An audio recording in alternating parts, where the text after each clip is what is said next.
그래서 결국은 타고나는 거 어떻게 키우느냐 사이에 논쟁이 벌어져요. 인간의 행동은 타고나는 것이냐 키우기 나름이냐. 이게 이제 자연이라는 거는 네이처, 우리말로 번역하면 자연이고 또 인간의 본성이라고 그러는데 본성하면 본능이죠. 이게 이제 유전자라든가 성본능이라든가 이런 게 자연이에요. 뉴턴은 부모가 올바르게 키운다 그런 뜻이에요. 근데 키울 때 어떻게 키우느냐가 이제 문제예요.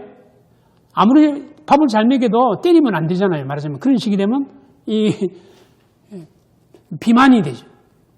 그래서 이제 아까 말한 그 소인들, 그다음에 이제 환경의 영향, 이걸 이제 의학에서는 소인이라고 그러고 유발인자라고 그럽니다.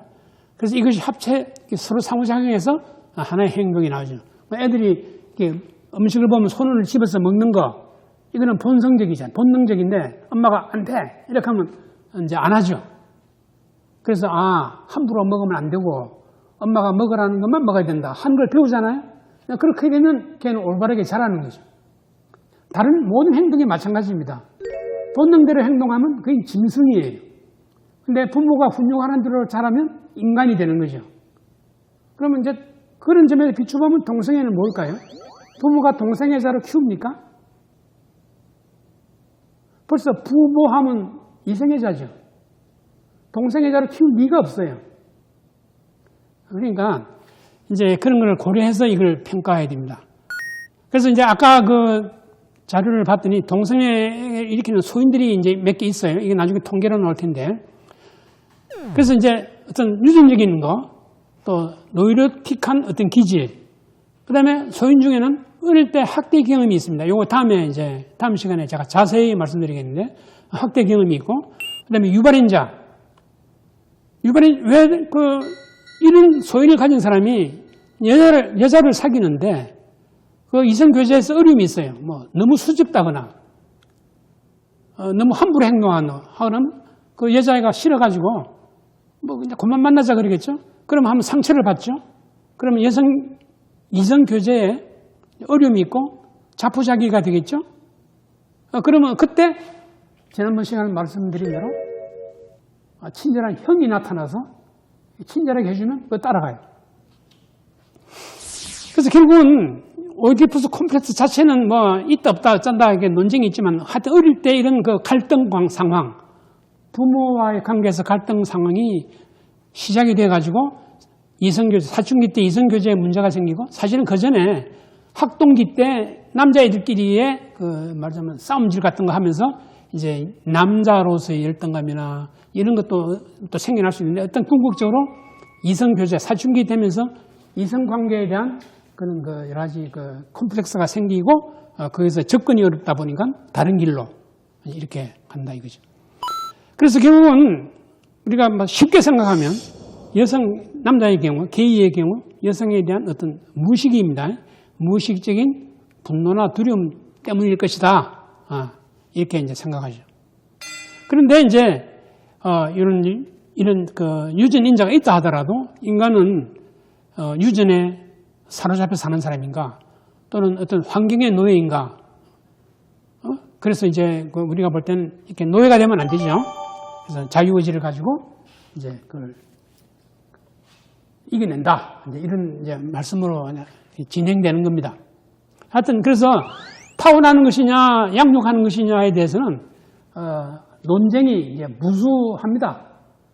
근데 어떤 그 행동, 우리가 정신과 의사가 이제 연구하기에는 어떤 정신장애는 이 유전적인 요소가 많고 또 어떤 정신장애는 그 환경적인 타고난 어떤 그런 어릴 때 환경, 경험 이게 더 중요하다.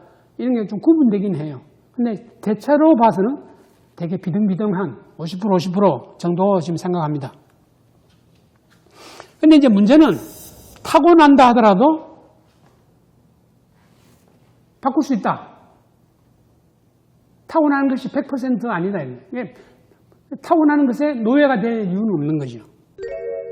그래서 이 타고나는 것이 있다 하더라도 이게 우리가 이제 인간적인 것으로 바꿀 수 있다. 이제 이 책이 이제 유명한데 이 사람은 유명한 대학 교수인데 신경과 의사예요. 이 사람이 자기 재미로 자기 유전자를 한번 검사해봤어요. 이 사람이 그 질병하고 유전자의 상관관계를 연구하는 학자예요. 자기 유전자를 봤더니 자기 유전자에게 알려진 아주 유명한 연쇄 살인마들의 유전자가 자기한테 있다는 걸 봤어요. 놀랄 노자죠. 깜짝 놀래가지고 자기 어머니한테 그 얘기를 했대요. 아니 내 유전자한테 연쇄 살인마들이 보이는 유전자 그 몇 가지 있습니다. 컴퓨터 관계 그 COMT라고 하는 유전자 이런 게 몇 개 있는데 그랬더니 엄마가 얘기를 해주더래요. 사실은 말이야 너 아버지 그 조상 중에 연쇄 살인 범죄자가 몇 명 있다. 그래서 이 남자가 놀래가지고 그 족보를 알았더니 조사를 받더니 그렇다는 걸 확인했어요. 그 책을 썼습니다. 내 몸속에 살인마의 유전자가 있는 게 확실한데 난 솔직히 지금 살인마 아니다.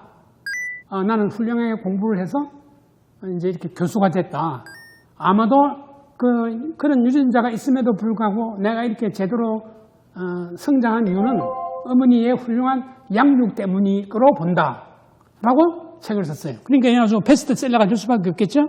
그래서 이게 유명한 책입니다.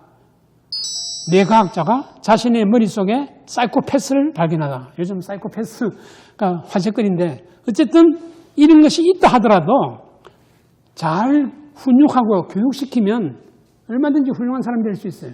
이 사람이 그 테드 강연에서 마지막에 무슨 말을 했냐면 그래서 나는 지금 우리 사촌들 중에 누가 살인했다는 소식을 들을까 봐 아주 그냥 초조하다.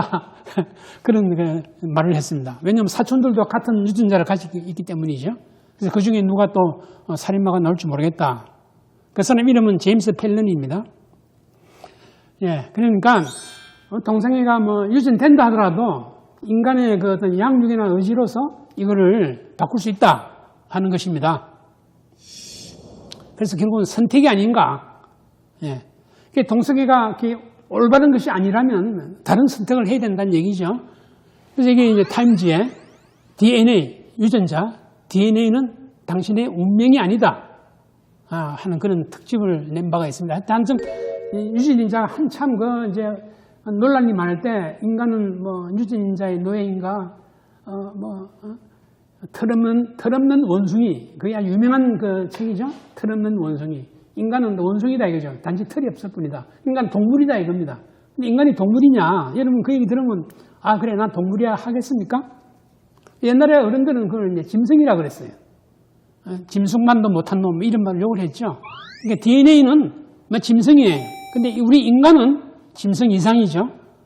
그래서 우리는 유전자의 명령이나 또 어릴 때 어떤 경험에 의한 무식에 있는 그 어떤 그 욕망, 이게 명령을 받아서는 안 되고, 실제로 또 살다 보면 이렇게 유동적이고, 그리고 인간은 자유의지가 있다 이거죠. 자유가 의지 있어서 이걸 자제할 수도 있는데, 반대로 막 나갈 수가 있죠. 이 막 나가다 보면 이렇게 됩니다. 옛날에는 에일, 레즈비안, 게이, 양성애, 트랜스젠더, 요 네 개만 거론이 됐는데, 요즘은 너도 나도 다 자기는 다 다른 거라고 또 얘기를 해요. 그래서 이게 이제 정체성이 뭐 패셔너블, 인터섹스, 아섹슈얼 또 뭐 이건 판섹슈얼, 범성애 이게 자꾸 늘어나요. 그래서 지멋대로 하면 나는 누구다 하고 자기가 주장하면 그걸 다 인정해주고 그 사람의 주장을 인권 차원에서 존중해줘야 됩니다.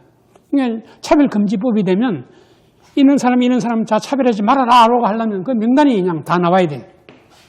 그게 한 50개 나오니까 뭐 법전 페이지가 좀 늘어나야 되겠죠. 이게 다 혼란일 거예요. 두고 보십시오. 예, 이상으로서 오늘 얘기는 이것으로 마치겠습니다. 감사합니다.